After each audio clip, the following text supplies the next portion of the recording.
Hi, everyone. This is Michele Graglia. This is Marianne Hogan. Hi, I'm Adrian McDonald. I'm Katie Asmith. Hi, this is Anthony Gasals. Hi, my name is Meg Morgan. Hey, it's Jordan Trove. This is John Ray. This is Ryan Van Duzer, and you are listening to the Gotta Run Racing Podcast. Hey everyone, welcome to 2025. Wow, what a number. We made it. We made it. Woohoo. Touch and go there for a while. So for the first few episodes of this year, we're going to revisit some of our favorite chats with race directors. Right. They deserve all the love. Right, Norm? That's right. And if you're thinking about what kind of races you want to do in 2025, well, you can listen to these pods because we're going to be talking about their races that they put on. Exactly. And who's up first? John Lacroix. John Lacroix, director of Human Potential Running Series, Colorado's largest ultra-trail running series. John is a pioneer in endurance sports going back as far as 2007. This was our third episode that we ever released. 4 years ago. Oh my gosh. So if you ever want to run in Colorado, check out HPRS series. Here is John Lacroix Revisited. Welcome to Canada. Hey. Do you have a drink? What do you got there, La Bablu? No, we have some maple syrup, whiskey, coffee, and cocoa. That sounds good. What have you got? Nothing. It's still early here. That's right. We're past 12, so we're allowed. Yeah. No, it's not noon here. It's noon somewhere, but not here. So we just wanted to give you a little lesson in how to pronounce your name properly. Oh, it's Lacroix. By the way, yeah. Yeah, it's Jean-Paul Lacroix. Right. Yeah, my middle name is Paul, and so my name is, as I understand it, is legitimately John Paul of the Cross. That's right. That's right. Yeah, So it doesn't get any more Catholic than that. No, it sure doesn't. But you have a little bit of Canadian background, do you not? You know, my grandparents, I believe on my father's side, came over to the United States from French Canada, from Quebec, to work in the mills in the Northeast, making textiles. Wow. Wow. So that's how Yeah. So they got down to Virginia. Is that where you grew up, Virginia? No, I grew up in New Hampshire. Okay. And so I used to actually frequent Montreal quite a bit. Montreal, I love it. Yeah, I actually went to college for a year in northern Vermont, in a place called Linden State. And so Montreal was only a half hour or hour away from Burlington, I believe. So yeah, we used to cross the border because all the stuff that's illegal in the US until you're 21 is legal at 18 up there. Okay. So I'd go to Sherbrooke and Montreal and many a night at Cafe Campus near McGill University. Yeah. I had my fun in Canada. That's for sure. Very good. So officially, you're the race director of Human Potential Running Series, the Ultra Stories podcast. How I got to know you, basically, or learned about you, is that Jody said, "Hey, you should start listening to some podcasts." And I said, so I went around from different podcasts here and there, and then I came across yours. And the first podcast I heard about you is how much people don't give a shit about your ultra sign-up ranking. Yes, nobody gives a flip. That is what intrigues me about, okay, I got to listen to this guy. It's so true, though. As a race director, you entertain any number of emails heading into race week and after race week. And what really started to annoy me was the sheer number of emails that I received from runners who were like, could you remove me from the roster so that I don't show up as a DNS man? Because that just looks really bad. Wow. And in my world, it's, who the F do you think? That's okay. You can curse here. Okay. Who the fuck do you think is going through to see who all the DNSs are? And then when they notice your name on there, they're like, oh man, that's a bad look for him. Like, nobody cares at all. No. And you know, I used to be friends with Mark Gilligan, the owner of Ultrasign. lineup. And he had confided in me at one point or another that the ranking that they created was just to have a little bit of fun. It's not anything official. It's not esteemed in mathematics. It includes your every result since you started running ultras. And so my ultra sign-up ranking is all of my running for the last 15 years. That is not, I assure you, that is not an accurate representation of who I am as an ultra runner right now. But yeah, like people start like getting, these type A people that we cater to, they're so obsessed with these numbers that their ranking matters. And so you've got to get their time just right. You've got to get the place they finished in absolutely just right. You've got to make sure that, people think like your DNF actually has some sway in the algorithm, and it doesn't. They think that the DNS has a sway in the algorithm, and it doesn't. It's only your finishes. But the number of emails that I get from people that want me, the race director, when I've got 1,000 other things to do, the very last thing that I personally care about is your ultra sign up. But, now that we're on Run Sign Up, when I post results, we don't have a ranking. I've turned it off. Actually, on a Run Sign Up, you can turn it off. So I've turned it off. I don't post DNFs. I don't post DNSs. It's just, here's who ran. Here's who finished. Thanks for coming. Yeah. And my life is so much nicer that I don't get these incessant emails from people who care about things that literally nobody else cares about. Exactly. And one thing I think I remember, because I don't pay attention to that stuff at all. I'm not a fast runner. I never will be. That's not why I run. But did it not give you a prediction time of what you were going to place in the next event that you were registered in? Yes. So talk about putting pressure on you that is completely based on what? The time that they give you for prediction is way faster than what you've ever run before. It's like your Garmin watch when it tells you should be doing a 5K in 20 minutes when you've typically ran them in 30. Like, how are you getting that? Well, you're one of the lucky ones. It was always 2 hours slower than I've ever run for me. And so I'd look at it and be like, the fuck? Like, you telling me I'm going to finish when? I'll show them, How discouraging if you're a new ultra runner or just coming into the sport and there's this website that not only ranks you, but gives you a predicted finish time that could be over the cutoff. Yeah. And that is really detrimental to the runners out there who actually, we could get into the psychology of this all day, but put some weight into that and discourage them to not even want to run. Yeah. I know that it was created to provide a service, but it's actually providing a disservice. Agree completely. Well, we are race directors ourselves. Not as many races as you have, but just something else that comes up as far as our race directing events is when some elite guy comes out of nowhere and gives us an email saying, "Hey, I'm a fast runner. Can you give me a free entry? And I'll take all your swag and everything else for free as well." What do you do in that situation as a race director? You guys have hitting all the good points. You got to get a drink now. I got one of these the other day, actually, before our last race of the year. I've been training so hard. I really want to run your race. I'm an elite runner. Here's my running resume. And for me, it's like, oh shit, I didn't know we were applying for a job here at Tiffany's. I thought we were just running. I don't even open them. I do not even open the resume. I don't care.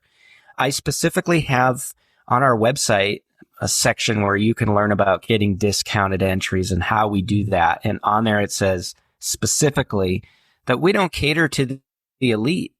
I really believe that the single mom of 3 has to sacrifice more and train just as hard to be able to maybe barely finish the damn race. Yeah. That those are the people who deserve the comp entry. Right. Not just some guy because you're genetically gifted and really talented and choosing to live in a van down by the river so that you can train shirtless for, you know who I'm talking about. You know, like, Does this daughter have long hair too? Yeah. Like, why am I going to, why am I going to cater to them? Like, why? And so, you know, normally my response is something like, if you come out and volunteer, you will earn race credits to put towards an entry. And I pay like $10 an hour in race credits for every hour worked. And if you're overnight or like between 10 p.m. and 6 a.m., it's $20 an hour. If you do course marking, it's $20 an hour. So it's one of those, like, you could come out Friday and course mark with us, and then you'll run for free the next day. Really? And 9.5 times out of, actually, no, it's 10 out of 10. Literally 0 of those elite runners actually volunteer. They just give me oh, never mind, man. You know, yes. It's like, I don't even have a podium. Like, there's no podium here. So, you know, after you've won, the first thing they'll be looking for is that box to stand on so everybody can, you know, idolize this epic performance that I'll never do. And it's just, no, we don't have that. We don't do that. And I get those people, like, they'll eventually sign up, they show up, and then after the race, they're sitting around waiting for the awards ceremony. When's the awards ceremony? Oh, you just had it. You crossed, I gave you a hug. Here's an award. What else do you want? Yeah. Yeah, exactly. We try to cater to the back of the pack in a way, because that's the majority of your race. The elites are what, 1%? Less than 1% of the field. Yeah. That's right. And they don't pay the bills. They're leaving as soon as they get their award. They're not hanging around. They're not chatting with other runners. Peace. Right? So we're trying to cater to that under 50 percentile that's finishing later. A mom of 3 kids who may get on the podium and be absolutely thrilled about it. To get a water bottle. Yeah, exactly. We're not giving out money here. But I think that's part of it, though, is that some RDs in the sport here stateside decided that prize money was a good idea. And that was going to be the way that we grow the sport. And I mean, totally. They're like, this is the way we're going to grow ultra running. We're going to offer this prize money. And it's just, dude, nobody cares about that. There's less than 1% of the field that even has a chance of winning that. And so I really believe that embracing the roots of ultra running, which is a focus on community and treating everybody the same, and celebrating everybody as equal, that's what's important, not injecting this waste of prize money. Like, imagine if you took 10 grand and instead of giving it to the top 3, you got some better swag for your runners, or you put more food out at the aid station and you took care of everybody instead of 3 people.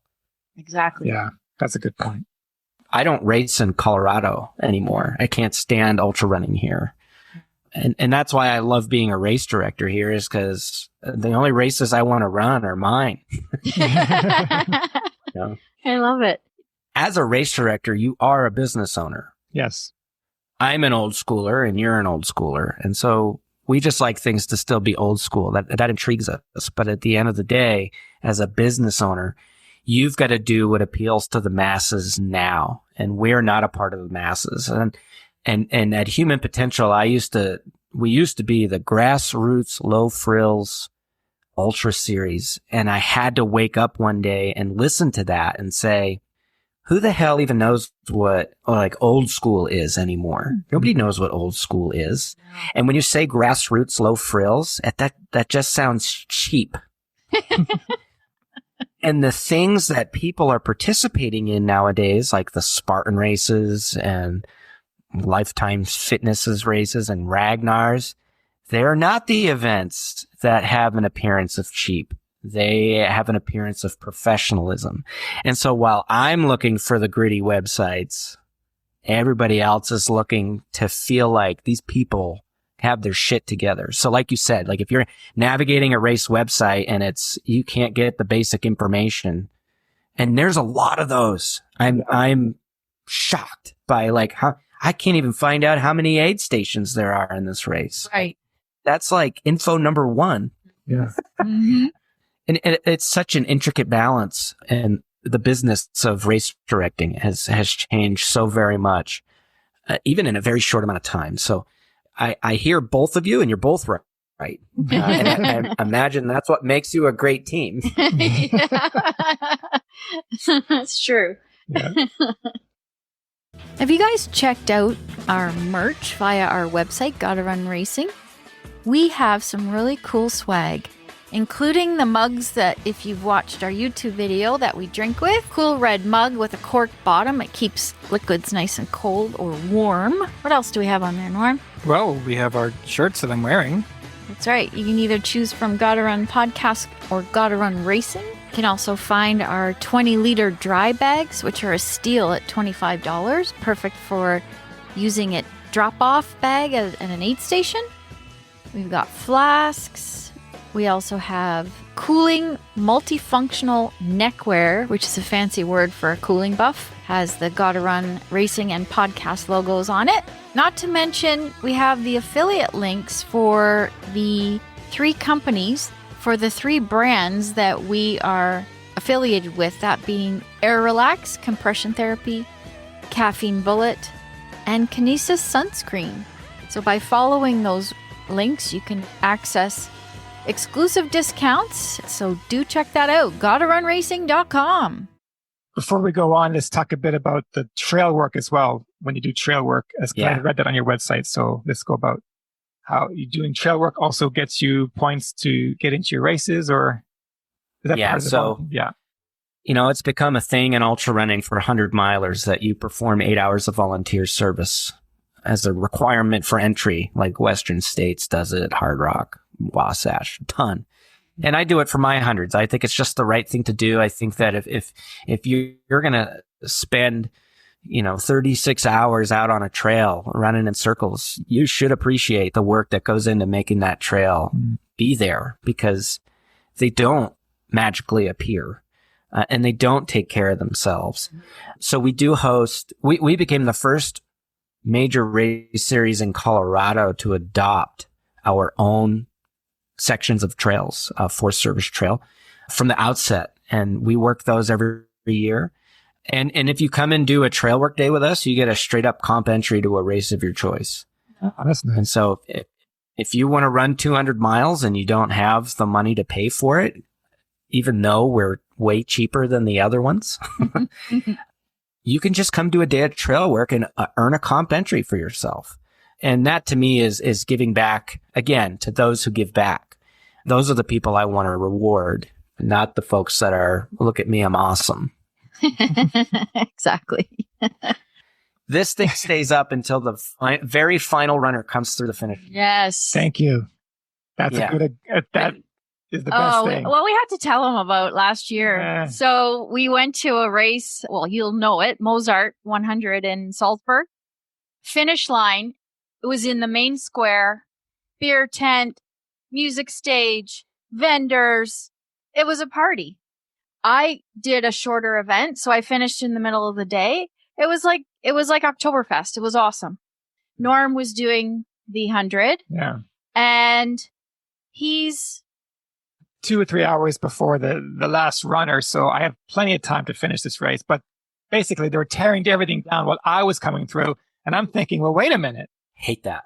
There's 3 hours to go. There was no food. There was no food. There was nowhere to sit. They'd taken all the tables and chairs away. Literally, all I could hand them was a beer. We had to go to the McDonald's that was open till 3 a.m. Like, that's the last thing you want when you're not in Salzburg. It's not real meat there. It was just... I didn't say that, but it's all right. And you know what? If the truth be told, this is why we got into race directing. Because all those little things that we noticed when going to races that make such a huge difference that people just don't take the time to fix. It's the little things that count. It makes such a big difference to the experience. Well, what you're learning is you're learning who the race directors are that really don't give a shit.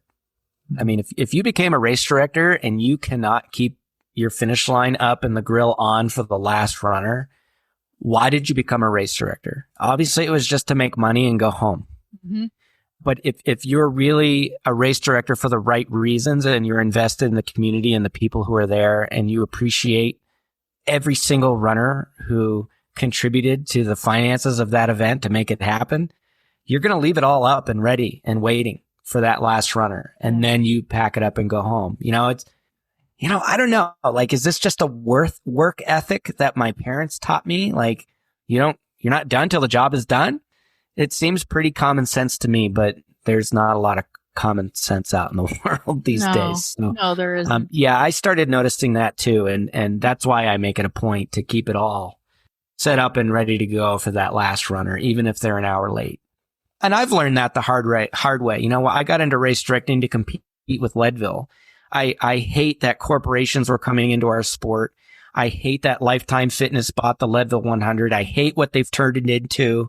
And for me, it was, all right, well, I'm going to go put on another series right next door to them. And I'm going to do it the way that I think they should be doing it. And at the beginning, it was, I compared a lot of us versus them. But I realized nobody gives a shit what you think. It doesn't matter if you're a race director or just Norm walking down the street. Norm, I hate to break it to you. You have an opinion to share and you think everybody needs to hear it, and not one single person gives a shit about it, except the listeners of your show, of course. But you can change the channel. That's right. I loved what you said. I listened this morning to the episode with Eric about community. Mm-hmm. And I loved what you said about how you invited the director from Mad Moose? Yeah. To come and volunteer, and you guys had a great day on the trail. And at your races, you actually introduced or gave shout outs to the other races in your area, which Norm's been doing that since we started. We have 2 major competitors to us. They've come and run our races. We've run their races. And volunteered each other. And we make a point of saying, hey, Eric's here from Five Peaks. His next race is next month in Brampton, and give him a shout out today when you see him on the trail, because we're not in competition with them. We're all offering something different, and the runner will decide what format fits them best. That's right. And there's enough of us around to share the wealth. Yeah. Right? I totally agree with you in that we have to lift each other up and be the support, because if we start bad mouthing each other, that doesn't say stay silent. Our community's not that big. I think the other thing you touched on there, and Eric mentioned it too, is that what happened to Ironman is that they got too big and they got too greedy. And too expensive. And now everybody knows it. And only that core guy is going to keep seeking out Ironman because they want to be the Ironman. Even they're falling apart. They are. I think they got too big. There is a too big. And same thing with Spartan races. You think about OCR was a big thing 3 to 5 years ago. OCR was all the rage. Yeah. The whole reason Spartan running got into trail running and directing trail races is because they're bleeding money and the OCR scene. That fad is come and gone. Nobody is racing OCR like they used to. And so now they have to make up that revenue in another way. And trail running is where they're doing it. Right. And so I'll tell you, as fellow race directors, get ready. Spartan's here for now, and they're here for the next 5 to 7 years. And then they'll go away too, because they're just way too big for this niche sport. Right. Yeah, exactly. And so, there's a lot of runners out there who are going to be looking for that goal race. And there are a lot of road runners that I do hope actually come over to the trails. But we as race directors and veterans of the sport have an obligation to teach them what is proper in our sport. It's not intuitive. You can't read about it or find it anywhere. It's community. And so everybody's got to, at some point, you just got to open your arms and say, come on over, everybody. Let us teach you the way of the trail. Yes. And let that be it. And that's okay. It's okay to do that. And it should be encouraged. So before we go, and we end with a little rapid fire, just ask you 10 fun questions. But before we do that, where can people find you on the web. And what have you got coming up next? They can find the Human Potential Running series on our website, www.humanpotentialrunning.com. For all your events, which one would you recommend for us? Yeah, we want to come and volunteer. And race. So which one would give us the best experience of... Wow, that is a hard question. Probably Sangre de Cristo Ultras in September has become our best weekend of the year. That's probably good because we have to train 6 months through the winter. So yeah. September's a good time for us to run or race. Although that's where we have our events. Yeah, so when we're retired. Yeah, if you're not going to do that, I would say Silver Heels or Sheep Mountain. One of those 2 weekends in Fairplay. Just being up high in beautiful Colorado high country.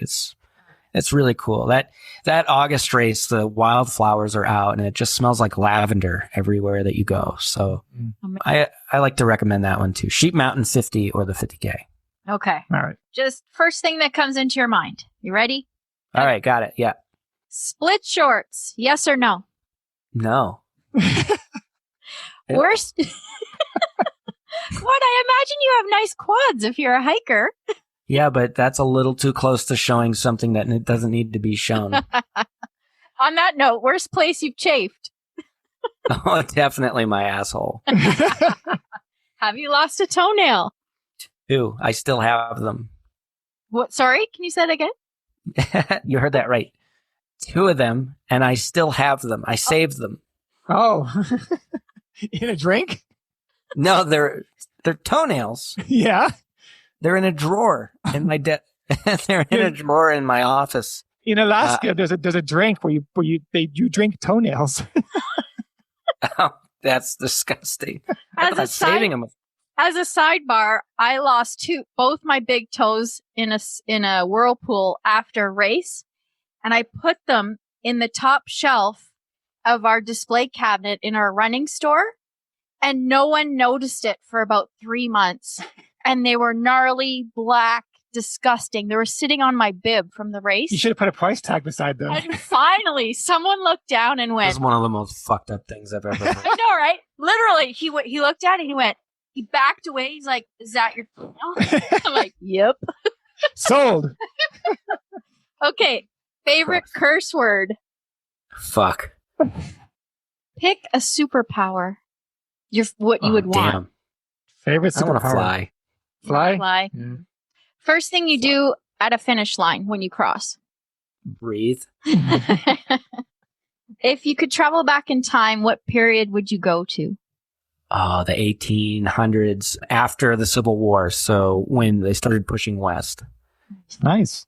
A favorite junk food? Is pizza a junk food? No. That's a food group. That's a fast food. Not a junk food. Oh, I like food your group. style. Okay. Caramellos. What's that? Must be American. Caramello. It's just a chocolate bar with caramel inside. Oh, we don't have those. Like a Rolo. Okay. Have you heard of butter tarts? No. Really? Wow. Big up in here. I didn't know that was Canadian until very recently. End by saying sorry, in a Canadian accent, which I just gave. Sorry. Say sorry? Sorry. Sorry? I'm from New Hampshire, and my family's French Canadian. My mère actually spoke French fluently. I have no idea as a kid what her and my dad were talking about. I know she was bitching about me, but I have no idea what she said. But we used to say, I come from the west side of Manchester. I throw my wife down the stairs the kiss. The next time you go through my yard, you go round. Yeah, that's the extent of my French Canadian. To all those people out there who I just offend, I sorry, Perfect. Well, thank you so much for your time today, John. We really appreciate it. Yeah, it was a lot of fun. Thanks for having me, and good luck on your podcast journey, guys. And I know you listen to my program. If you guys need any help, if you need any advice, guidance, you just want to be a part of fellow RDs that bounce ideas off each other, we'd love to have you guys. Anything we can do to make the sport better all around. Let's do it. Let's do it together. Awesome. Okay. Cheers. Cheers. Thank you. Cheers. Bye. All right, guys. Bye. And that was John Lacroix from HPRS from 2021. He's as passionate today as he was back then, so be sure to check out the HPRS series if you're looking for destination races in Colorado. Cheers.